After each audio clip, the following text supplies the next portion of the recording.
Okay, good morning. Welcome to Sunday Story Hour, where we share real life stories of how human design has helped people tell a richer, more empowered story of who they really are. I'm Kathy Bashanko, and my guest this week is Marla Mac. Marla is a 1-3 emotional manifesting generator, sometimes known as a Manny Gen, or in quantum human design, a time bender. I don't know if we've talked about that with my other manifesting generators. So a good thing to throw out there because I love that term.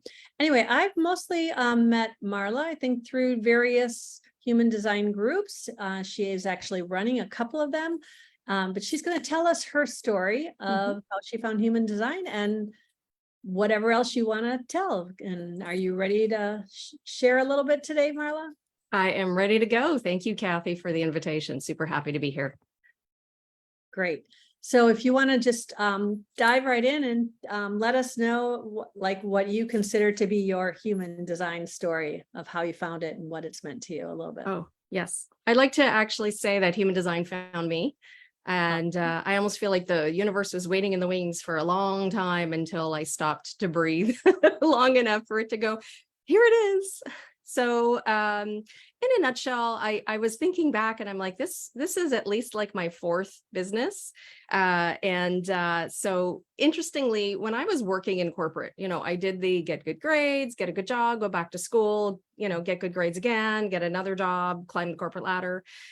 And I did that journey for a while, and I found myself to be very ambitious and go. And so I went to university, I did a postgrad, and then I went back and I did my MBA when I was about 35. And during this time, I was climbing the corporate ladder, and I'm very logically minded, and that's just part of my design. And so, you just go after things and do things, right? That was kind of the mantra. And some things worked, and I found a lot of things didn't. And I got to a point where I could distinctly feel this. There were two things that I felt consistently in corporate. One is I didn't feel that this was my thing. I felt like I was meant to do deeper work. I just wasn't quite sure what that was.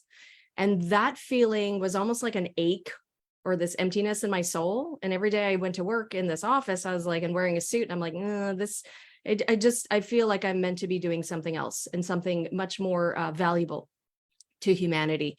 And then I got to a point where climbing the corporate ladder wasn't satisfying anymore, or wasn't distracting enough, I guess, when I look back on it. And I felt like my rocket ran out of fuel, and then I just started coasting and drifting. And I knew that long term, that wasn't going to cut it. It just wasn't going to be sustainable in business. And I think looking back, I had actually burned myself out. And I couldn't pretend anymore that this was a path that I was okay with. So I had been yearning to run my own business. I've always been super passionate about entrepreneurship. And I had trained as a money coach, and I was going to step out as a money coach. So I left my 6-figure, corporate job, left that behind, started off as just starting to market myself as a money coach, and ran into somebody who said, hey, who was in the mortgage industry, and said, you would be super valuable if you also got your mortgage license, and then you have the money coaching and the mortgages. I sat with that for a while, not realizing that was my emotional authority. And once I had this clarity about what this person was trying to say, I was like, okay, I'll go do it. La, la, la, la, la, right? Somebody else told me to do it. It's a good idea. So I'll go do it. And I got my license and started working. I learned that over time, nobody wanted the money coaching. Nobody understood money coaching. So I just did mortgages. And mortgages, I found you have so many hats as a solo mortgage agent. Looking back, I could distinctly see the parts that lit me up in the business and the parts that dragged me down.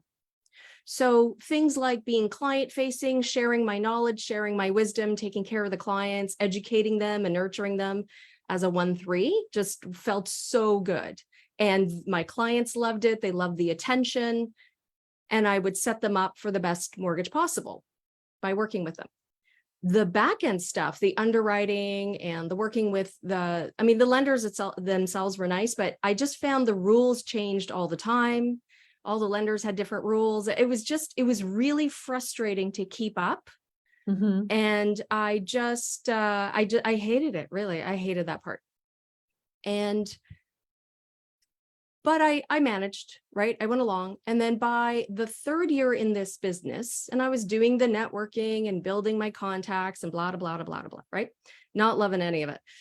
And by the third year in business, which should have been my best year, I had pipeline software, I had names, I had many leads, which would be necessary, right? To get mortgages and close them. And it was setting up to be my best year in business, which I thought, well, this makes sense because I've been building my reputation and building my list and so on. Well, what should have been textbook my best year in business to that point was actually my worst.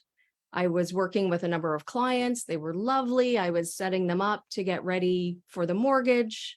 And when it came time to actually get their mortgage arranged, I kept on hitting walls. And every client was a different story. The lender didn't want to lend in that area for that person. Somebody else had it, everything was perfect, and then they lost their job. And, there was just all these things that happened. But they ended up getting mortgages somewhere else. And I was totally just frustrated and dumbfounded and super irritated. And this kept on happening and happening and happening.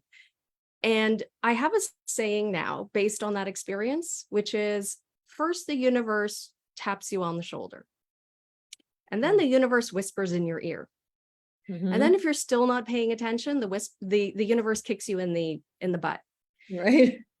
And at this point, what was happening was that the universe was now escalating the ear whispers and now starting the butt kicking process.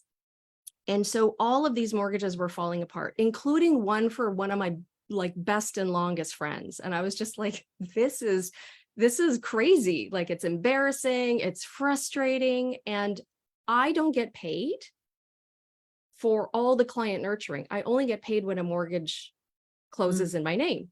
And I was losing all of these, and I was just dismayed. So what that was starting to really do was erode my self-confidence, my self-esteem. I was starting to get depressed. I was starting to get desperate. And that kind of energy people pick up on. And I didn't want to show up that way, but that's what was happening. And so I was spending more money than ever on coaching. Maybe coaching will fix this. Maybe this will fix this. Maybe that was. So I was just grasping at straws. And I have so much, I have such a clarity now looking back on everything that had transpired. I thought that because I was logical and I had a brain on my shoulders, I can figure this out. But the more I did, it nothing improved. Not the usual solutions or the usual ways I went about things just didn't work. So I started experiencing a dark night of the soul. And I was at my lowest low. I was questioning my value. I was questioning, actually, just, trigger alert. I was starting to have suicidal thoughts. I was starting to think, okay, well, my insurance right now is worth more than me. And, maybe I'll just leave my husband in a, good position financially. And I was starting to have these thoughts, and I'm like, wow, this is not me. What's going on? What's going on? And I knew that I was really struggling on the surface. But I was still trying to make this work because, gosh darn it, I've been in it for 3 years, right? Stick with it. And I got to a point where everything I tried failed and imploded. And I got to a point where I ran out of answers. I was just like, I don't even know what to do anymore. And I think that was the moment I just stopped trying to figure out, and I surrendered. Not because I had some brilliant epiphany, but only because I just ran out of options at this point. I just had no idea what else to do. And the moment I surrendered and asked the universe, which wasn't a typical thing for me to do, when I asked the universe, I just was like, what are my gifts? What is the highest and best version of myself? What are my gifts? What am I here to do? Like, I wasn't even like, what's going on? It was just like, what am I here to do? Because right now I'm really, really lost. And when I was asking these questions, yeah, Oh, go ahead. I was just curious, how old were you about that point? You mentioned 35, but is that what this was now? Almost 40. I was almost 49. So I was 48. So well past your first Saturn return, nowhere near the second, but I just keep looking at your Saturn, your unconscious, that Saturn in gate 24, which is about going inward to. I can tell you, I know my gate 24 off an undefined ajna. I would spin myself silly in over rationalizing things. I could see that in my past. I did have a major life transition at age 29. I had a major life sort of shift philosophy at age 42 at my Uranus opposition. And I'm slowly approaching my Chiron return at this point. And I'm starting to have this, crisis of faith and crisis of, oh my gosh, everything I did up to now isn't working anymore, kind of thing. Everything I relied on in the past just isn't doing its thing anymore. So I interrupted your flow. You were in the dark night of the soul, really in this place, questioning everything you're doing career-wise. And then, this is about when human design found you, right? Yes. So the moment I surrendered, the moment I stopped trying to figure it out, right, and pause, almost unwittingly, like it wasn't even intentional, like, oh, I'm going to get a download. It was nothing of that was happening. I was just like, I don't know. Right. Yeah. Like almost I give up, but it wasn't, I give up. It was like, I help me out here. Like surrender is probably the best. Yeah. That I think says it all. It does. And I had this awareness to go back and track down somebody that was following back in like 2012, like one of the coaches and stuff. I started like business coaching and all these coaching things like back in 2012 when I was still working. And I went back to track down this person and see what they were up to, and found them on Facebook, and they had a group. And they were talking about human design. Now, they weren't talking about human design back in 2012 and that. And I thought, human design, what's this thing? So I went on the group, checked it out, found out I could get a chart. And they asked, what is your type, right? So I downloaded my chart, and it is, it is what it is. And you're probably going to be showing that to people, but I found out I was this manifesting generator. And that was the question, what's your type? So I entered, I'm manifesting generator. But this was not a human design group at this point. This was just a different group where they were talking about human design now in the group. This person has since been teaching human design. Yeah, but at that point, they were just talking about it in a group you were in, right? They were running a group, and they were now using human design as like their main tool. So but this person in 2012 was talking about other stuff. That's why I was. Okay, that's what I meant. I think it was someone you had not sought out right. Okay. Right. So I had never heard of human design, or at least I wasn't aware of hearing about human design up until this point, up until I found this person again and found them on Facebook, and jumped into their Facebook group. And so I said, well, manifesting generator is my type. And I was like, well, what the heck is that? And I had such a confusion. And there were no immediate next steps.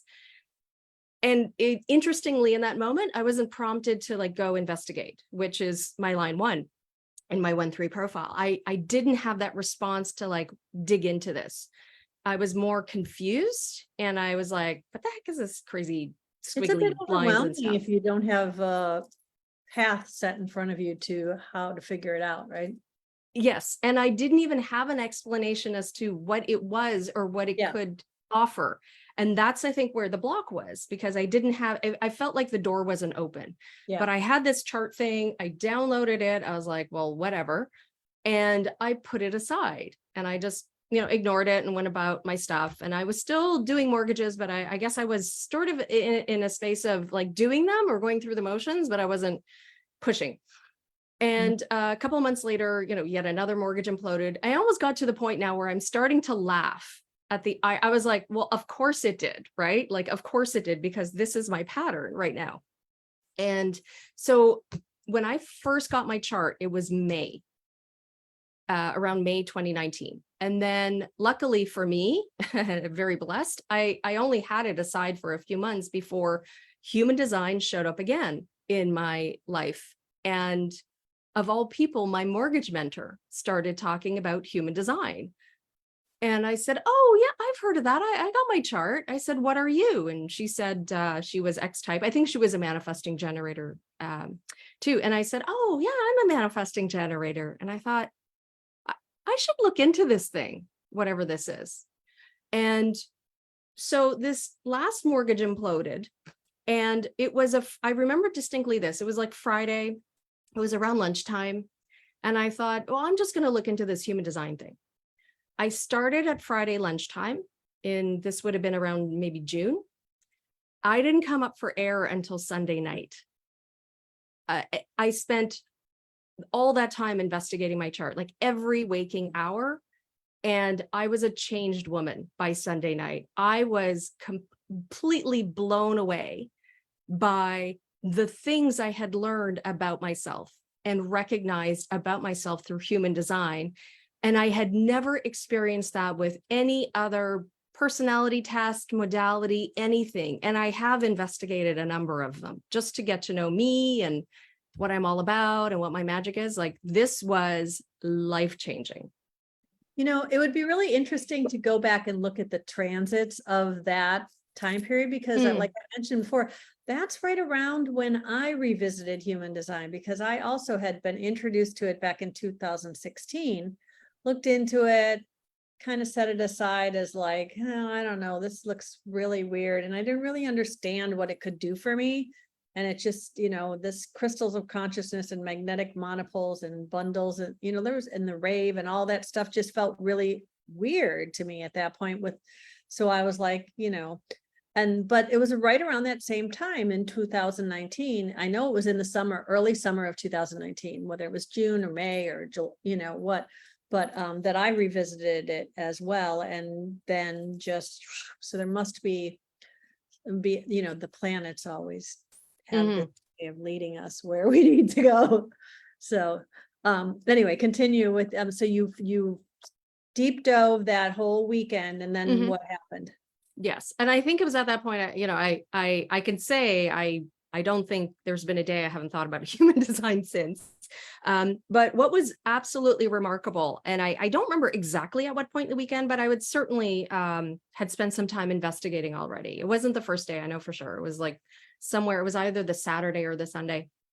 I was, and I don't even remember which part of my design I was poking into at this point, but I do remember at one point very distinctly it was like for the first time I could hear my inner voice. It was like I could hear my soul. I'm pretty convinced actually it was my soul that found like words. And I felt this voice emanate from my chest very clearly say, this is my calling. And that was such a profound experience, and so surprising that the moment it happened, I stopped because I wanted to take that in. And I was like, I wanted no thoughts, no monkey mind thoughts to interrupt me, nothing. I wanted just silence and this thinking, just this feeling of like, whoa, like, did that just happen? And I've never had that experience before. It was beautiful. And I was like, I'm not even 100% sure in which context it was my calling. Like, I wasn't, you know, all my Gate 24 and analytical. It's like, what, how is it my calling? But I just remember going, okay, almost this like, okay, now I just have this feeling of confidence and assuredness about my place on the planet and my path, however that may unfold. It wasn't like I had all the answers, but it was almost like now I had the trust. So what do you think it was when you know, really started to dive in and you're looking at all these things and you're reading your chart and looking stuff up? What were the things you remember going, you know, that makes well, Like I said, I don't remember exactly where I was when that voice showed up, but I do remember, I think it took a while to anchor in the whole concept of being a generator and responding. Mhm. I did recognize myself through my profile lines. And that to me was a really powerful gateway to taking in the other parts of learning about my design. And I also had some recognition or acknowledgement about my emotional authority. Now, I had taken years to finally realize I just don't think I'm good with spontaneous decisions. Mhm. And Yeah. boy, if somebody had told me, no, you need time for clarity, like years ago, like that would have been such a gift. Because there's, especially in business, there's such a pressure. There's such a pressure, like, hey, make quick decisions, snap, snap, go for it. Like successful business owners make quick decisions. And what I realized is that, nope, that's not correct for me. And that's not correct off the bat for over 50% of the population. Yeah, that was huge for me too. And I just think about things like, to just tell people like, hey, if you're emotional authority Mhm. and somebody asks you to marry them and you've never thought about whether you want to marry them, don't say yes in that moment. It's Mhm. probably not going to go well. Just speaking from experience, not about my current marriage, but the first time, like there's all these things that, like if we had been told these things as young people, right? Mhm.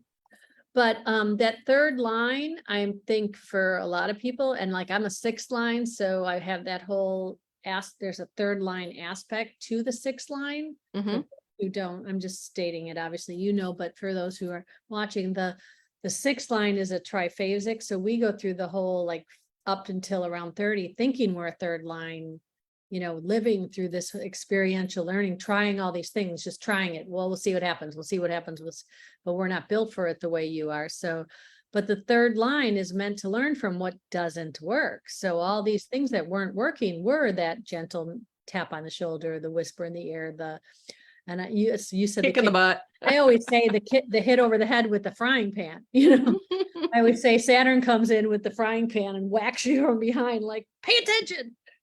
So, okay. So then you started to find all these things, and then, you know, I know there's more to the story about the thing, but there was one thing I just really, I'm thinking about now that you told me that in our, when we were talking about this before about, how it helped you. Was this the point where I let go of the self-judgment, that Mhm. whole thing? If you Yes. can speak to what you were saying to me before about that. Yes. I think it was pretty much that same weekend. Like that whole weekend was transformational.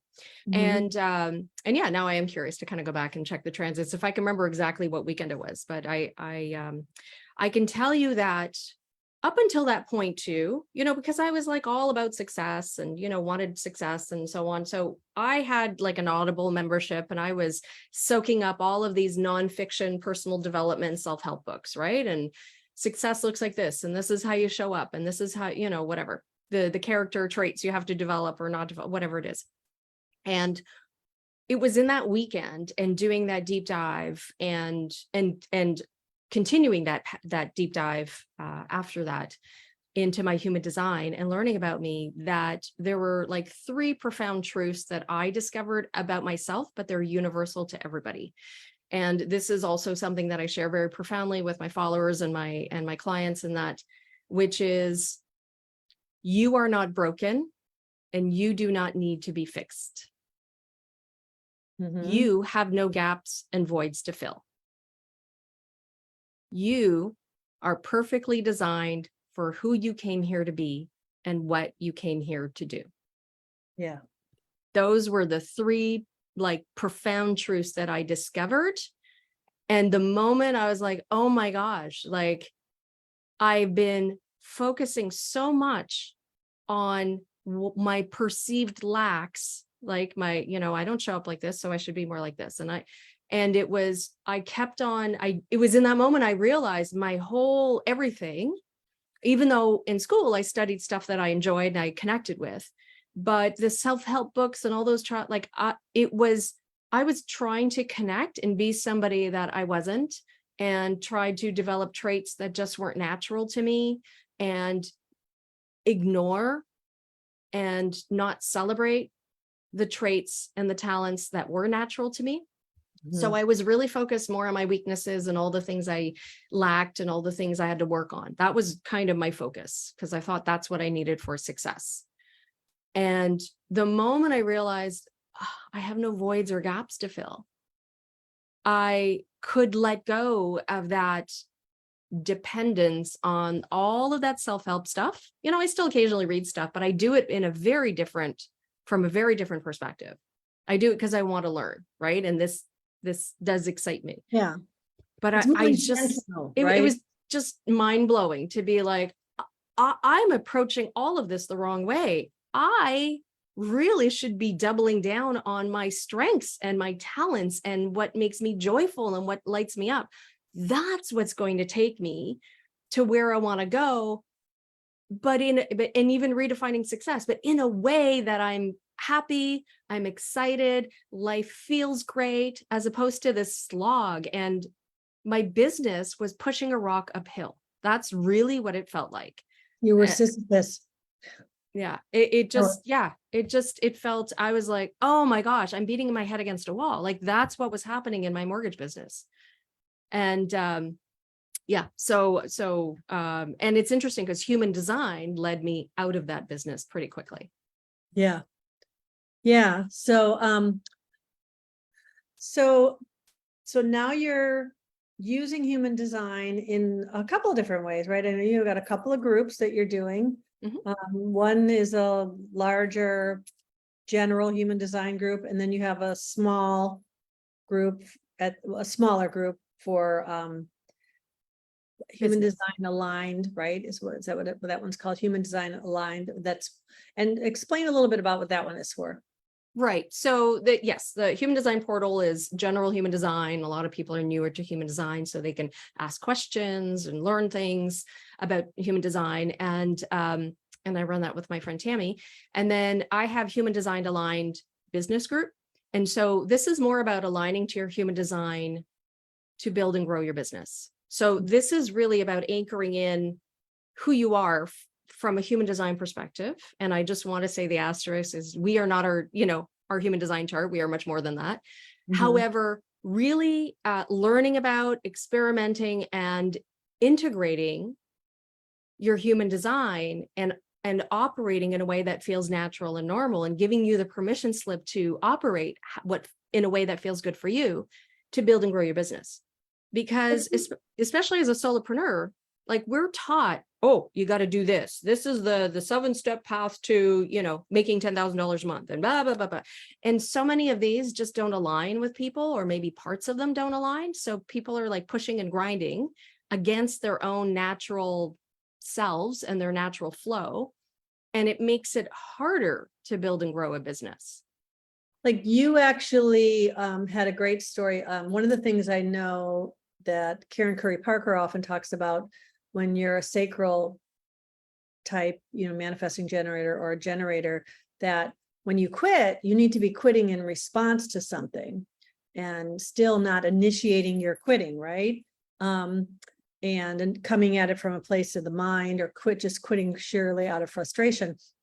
And you had a really great story of how you chose to get out of the mortgage business response to something. And I'm wondering if this might be a good time to share that, because you're talking about how that your human design helped you make that shift, right? Absolutely. And I'm happy to share it too, because I think one of the things that especially generators types have difficulty anchoring in is the fact they have a sacral response, and the ones with emotional authority, the ones with the emotional wave need time for clarity, and it's like, how do I balance these? So I had this point, I had July, I had a human design foundational reading and got to know some of the basics. And then in August, I think I was prompted to start learning human design with Karen Curry Parker. So I started level 1. And for me, it was all green lights moving forward with her. And I found a lot of resistance that was coming up with some other paths.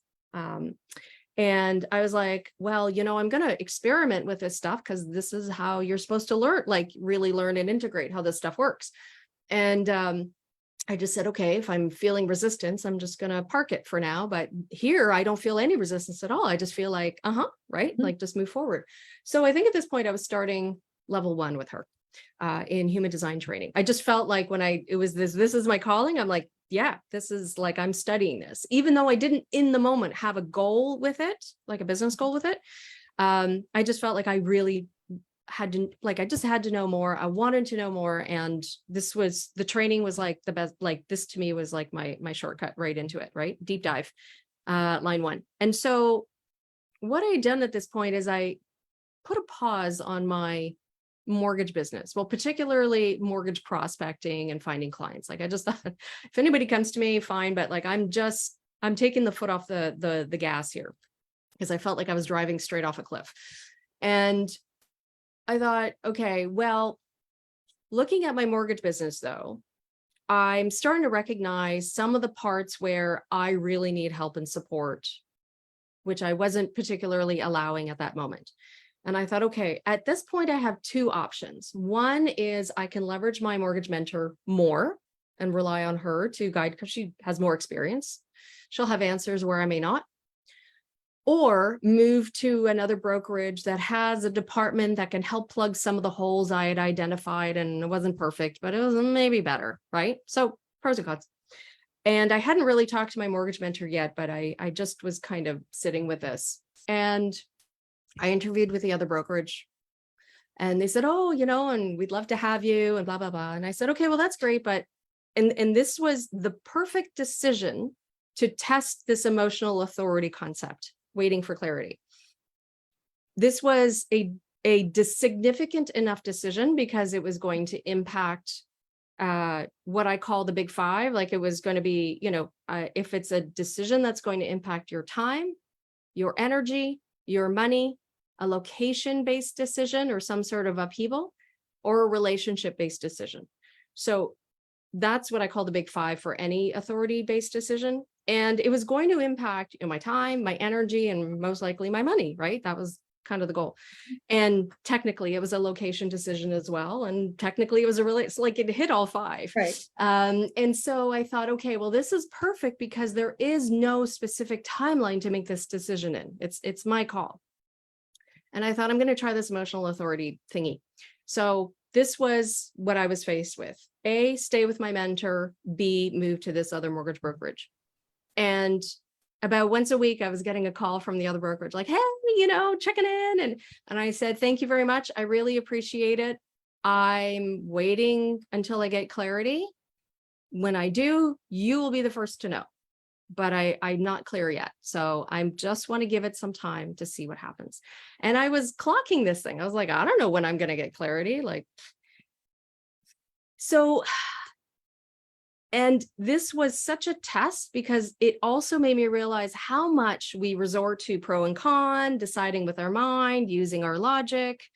We're trained to do that. We're totally trained to do. I'd spend my whole life doing that. Make the list. And, if you're still uneasy after making the list, like that was, big sign it. And the external pressure, like I'm open root, right? And I'm undefined spleen and open head. Like I am pressure sandwich. I was like, mama. And I was just like, thank you very much. Nope. There's nothing you can say to convince me one way or another. I'm just waiting for time for clarity. And 3.5 weeks went by. And one day, probably middle of the day. I don't think it was when I woke up, but somewhere in the middle of the day, it was like, oh my gosh, I know what this clarity thing feels like now. And it was like, pew, right? And the moment it hit and the moment I had that realization, it was almost like now I see, I cannot unsee. Like I can't pretend I don't know the answer anymore. Like I know the answer down to my cells. And that was such an epiphany and an experience because the decision wasn't A, my mentor, or B, the other brokerage. The decision was C, shut down my mortgage business, get out of Dodge, you're done. This is not for you. Wow. And it wasn't even on my radar as an option, even with my entire experience with all those mortgages imploding and everything. Yeah. And the moment it hit me, I was like, oh my gosh, this is the truth. No, and I couldn't see it in my space. And I was like, I'm sold. I'm sold on this human design stuff. Like, sign me Right. up. Yeah. Right. So that's awesome. So what did you, so that was back in 2019 still, right? That you got out of that. And then you started, I know, Yeah, September 2019 is when that decision hit. So like, I think I started in August and it hit in September. By second week of October, I had resigned. I had given up my mortgage license. I handed all my files over to my mentor. I wished her well. She wished me well. We have a great relationship.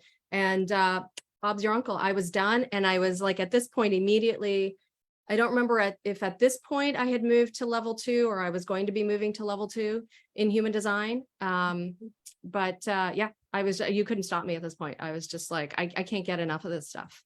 so I'm curious what your husband thought when you were.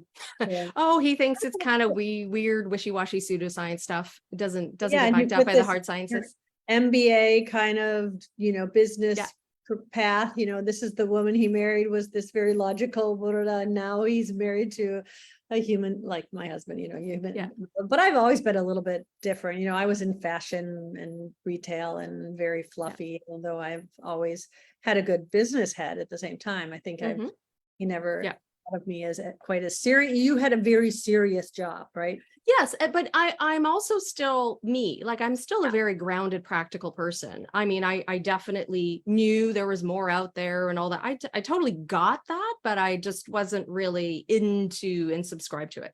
I was just laughing. I was like, if you told me, like at this point, 15 years ago, if I was in corporate, like climbing the corporate ladder and becoming a marketing director and with a team of 7, you told me you're going to do something in business related to astrology in like 10, 50, in 2020, 2021 and beyond, I'd be like, okay, really?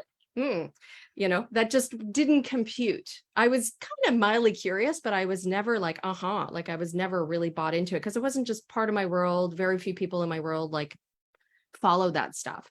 Yeah, so he thinks it's a little like, you do your thing, honey. If you're happy over there, that's fine. But I can tell you, with human design, not only did I get to understand myself better and take a lot of pressure off myself for not showing up a certain way or not showing up another way, I also got to understand him better, and I respect him even more because we're not 100% sure of his birth time, but I have an approximate, and I think I've got his centers nailed, and I think I've got his profile nailed. Mm-hmm. So, and it was like, oh, so the judgment is like 95% gone. I'm not saying I'm perfect, but like I can recognize now when monkey mind judgment shows up. I'm like, yeah. What's his profile lines? I think he's a 5-1 generator. Defined head and ajna. I am open head and ajna. And I was like, that kind of stuff. I'm like, oh my gosh, that explains why he can show up at a restaurant and he'd be like, okay, I want that. And I'm like, mentally tasting the menu to see what And he's non-emotional, right? Or he is emotional. Oh, okay. From this, but that shows up more. We both have relatively mild waves. I can see his time for clarity. He investigates things very deeply. And but also I can see when he gets frustrated and when he hits stuff. And I've also learned, even though I'm defined emotionally, when you're close to people, sometimes you take on their emotions personally, like, and what they're feeling personally, even if I'm not open emotionally. I just don't take it in when it's like people like a little bit more removed from me the same way. And but when I see him get frustrated and irritated about something, I remember now, I'm like, that's not mine. Right. And I want to give him space to feel that and work through it.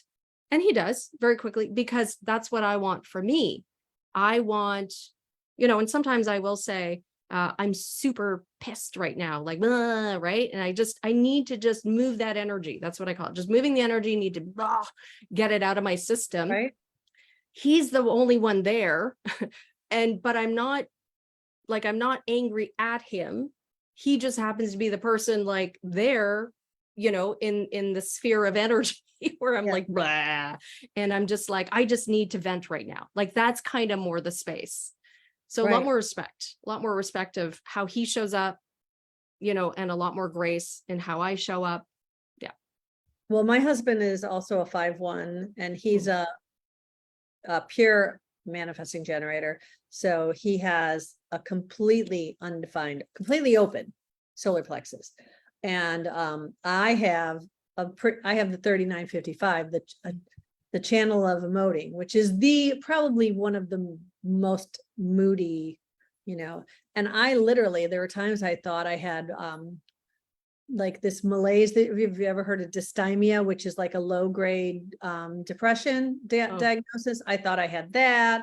I had been, all these times because I just had this thing. And he, as somebody who's has constantly been the subject of my projections, because he's a 5/1. So, and he's got a defined ajna. So much like you're saying, my husband doesn't have the defined head, but so I would be always projecting everything that was going on.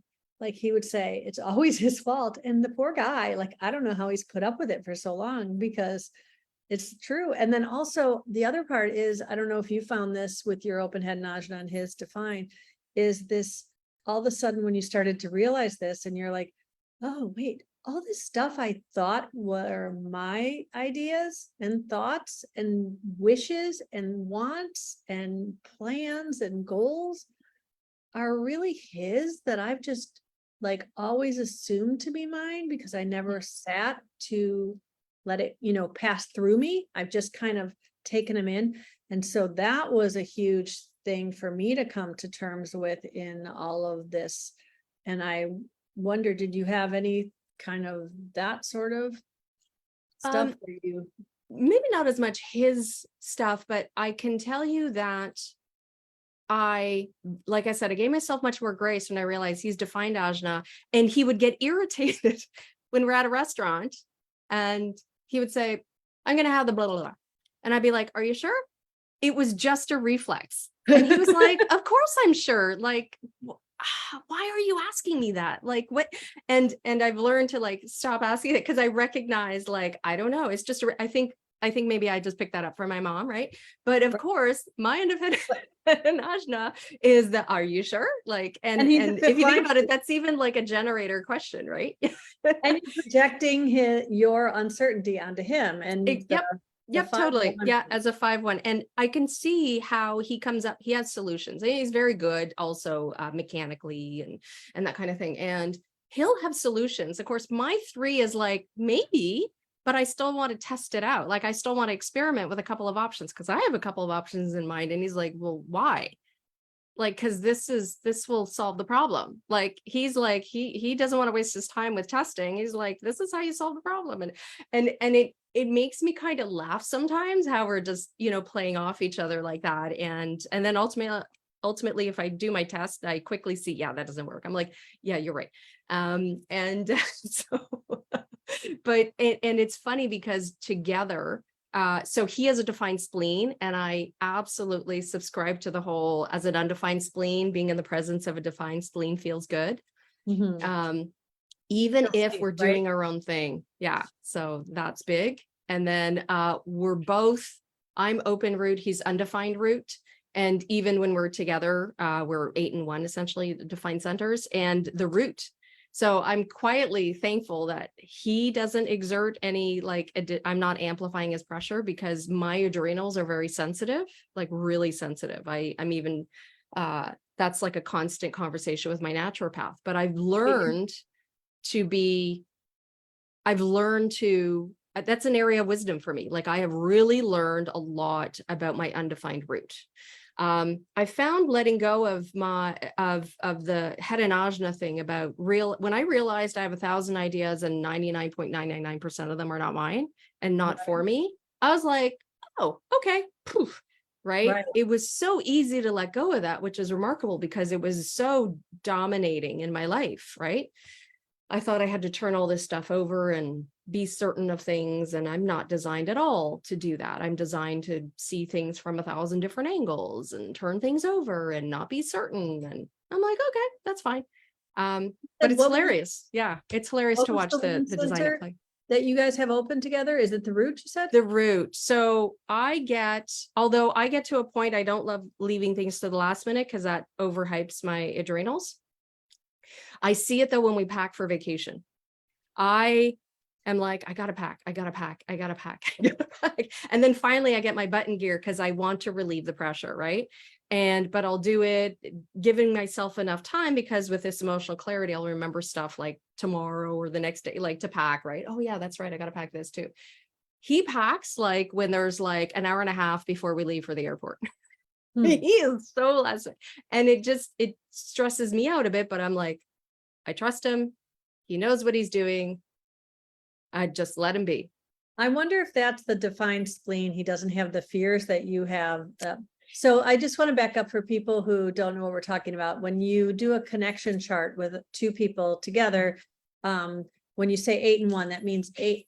My dog is here wanting a little All love. good. Yes. She's like, hi, biscuit. So if you have 8 centers defined and 1 open, then the idea is that is the theme you're here to explore in your relationship. So the Root center is, as we were saying about this pressure to do. So it's interesting how you are experiencing that pressure differently, and how you can learn from each other's experience of that pressure in a nice way. And I'm thinking, he feels already more safe and secure with that defined spleen. And that open spleen, you might be a little bit more worried that you're not going to have what you need to be, that you've got that, double 18 on your. Yep. Double K correction, double gate 50, the cauldron. Yes. Right. So, my line 1 helps, like, doing more research and investigation that supports that process. You have a list, don't you, for packing? Your packing list? Yes, I do, and I should, but I'm also a man gen who loves to skip steps. I'm like, yeah, so I back and forth. I did have a list somewhere, some way. And yeah, there are times I'm like, I'm just going to make my life easier, like why would I use this guy? Why would I burn up any cells using this guy when I could just Google it? That's my line 1. Yeah. Google is amazing. Like, for all of this, not just for, for getting the answer, or, what it, but, okay. So it's about 10 minutes before we need to wrap up. We have a few people watching, and so far, Nancy, who's going to be on next week with me, said that your charts are very similar, although she's a pure generator, emotional generator, not a manifesting generator, but a lot of similarities in your chart. She's saying, I think you have the same, I know she's got that 59-6 that you have. I remember that for sure. And okay, so before we get to our, if anybody has any questions, put them in the chat in the Facebook group, and we will answer what we can. And if you're watching this on the replay, go ahead and still put them in there, and I'm sure both of us will be checking back in there on things. But before we get too far gone, I just wanted to comment just some things as you're talking, and I look at your chart and stuff. I just think it's great that, so Marla is the right angle cross of the sleeping phoenix. No, a sphinx. The Sphinx. No, I'm sorry, I knew that. A Sphinx. Right angle cross of the Sphinx, which, yeah, you don't have the other one. And that one of your gates is gate 13, which is the gate in quantum human design. She calls it the gate of the narrative.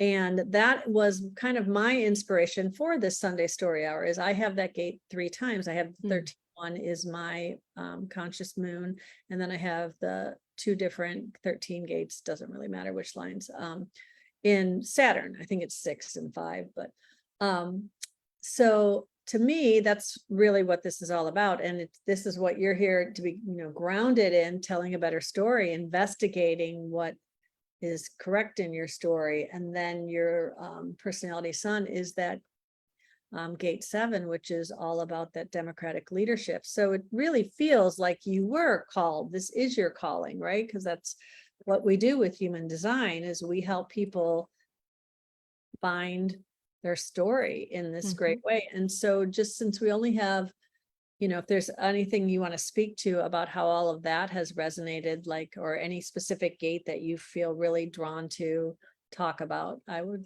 invite you. Yeah. So, I mean, there's a lot, but I use it in business, and this is what I'm talking more about. Like, I really sort of lean on my human design in business.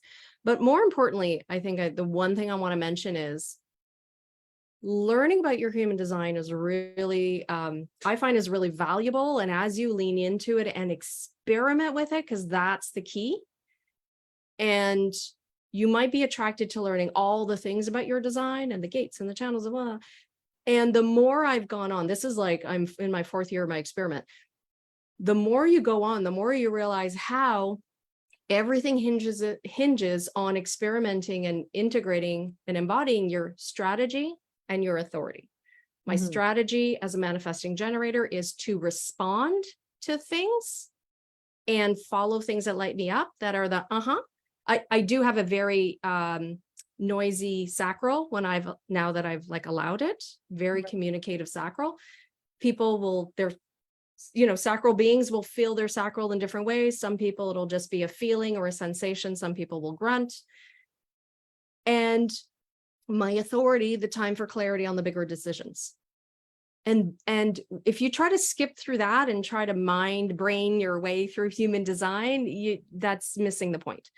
And with that realization, though, the more I go on and the more I build my business, it's the realization that your human design chart is really just a key. And it's a key to open the door to just allow your true self. Yeah. And allowing your true self actually means shedding. It's not about being more of, it's actually getting rid of what isn't you, because we've just put on so many layers and costumes and masks because we've been taught we need to show up this way, right? Like I operated as a manifester, which is a very generator thing to do when you don't understand human design. Just as projectors are, sort of like they just naturally seem to gravitate towards being a generator type, right? And go, and build and do until that realization, like, and you're crispy fried, burnt out, and you're like, that's not me at all.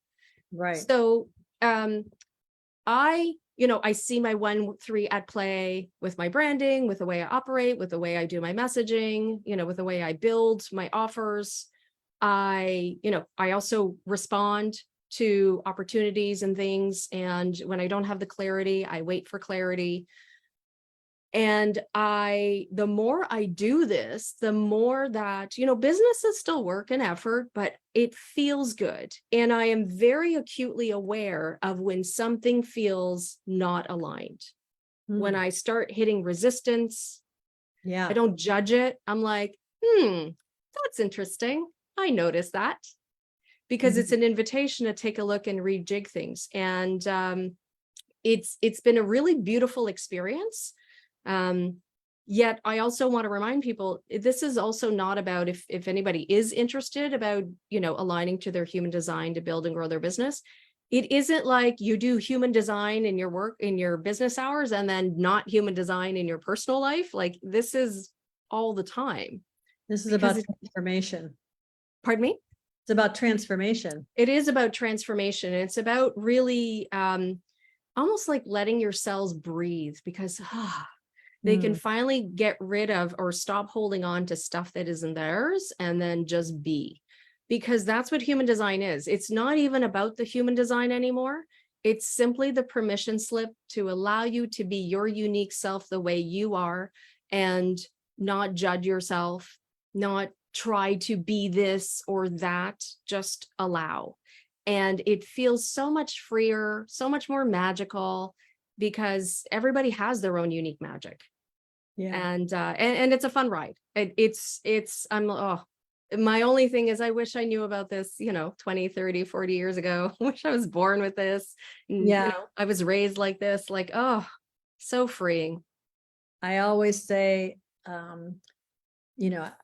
or I don't know if I always say, I used to say, I wished I'd had this when I was raising our daughter from the beginning, but then I also know that everything is always exactly how it's supposed to be, right? Because even now that I have it, she's still doing her own thing and resist whatever, because we all have, that's one of the things I've loved in layering in the gene keys into this. You really start to understand that there is a purpose to the hardships we go through in a way that allows us to go in and heal stuff we've experienced that was intentionally like set up, like kind of part of our path, so that we can heal it. Because as we heal something ourselves, when we decondition, we're changing our DNA in a way that changes it going forward. And that's been a really beautiful thing to experience and to contemplate, the idea of genetic inherited traumas and different things that as we get triggered by things and then heal them, we kind of take that out for people going forward. I always say my daughter's a manifester, and she's a splenic manifester and I'm an emotional projector. And I'd always thought I was like I probably thought I was some sort of logical geared manifesting generator. So I have her, had her so not trusting herself. And I said, but she's got the channel of struggle where she's meant to find meaning in this struggle that she's gone through in ways that I can already see her doing in such beautiful ways as she heals from being raised incorrectly. And I don't even like to say that because words matter. So I think when we're hard on ourselves for what we've done in the beginning, that when we didn't know, we missed what we learned in that, right? We learned, and like we talked about with the third line, we learned about stuff from what doesn't work. Yeah. So, and now we know what does work, and we're learning more about that. And I think it's really great what you're doing in your groups. And I don't see any questions in the comments. So I guess we just, explained things nice enough. And I'm wondering, if there's, I don't want to cut you off, but I also want to make sure we respect the time boundaries here. So I wanted to thank you and thank everybody who's joined us, and either live or in the replays. And Marla, if people want to connect with you, I'm sure we'll put your groups in the comments again. But is there anything else you want to add about how people can work with you or? Absolutely. Thank you, Kathy. So my website is yourgenius.net, yourgenius.net, where you can find, I have some resources for people who are new to human design, who want to learn more, and then resources for people who want to move from that foundational piece to the next step of aligning to their human design in business, either as an aspiring entrepreneur or a newer or current entrepreneur. And so I will definitely put those in the chat. And just, to let people know, the whole goal of this with human design is just to relax into who you are.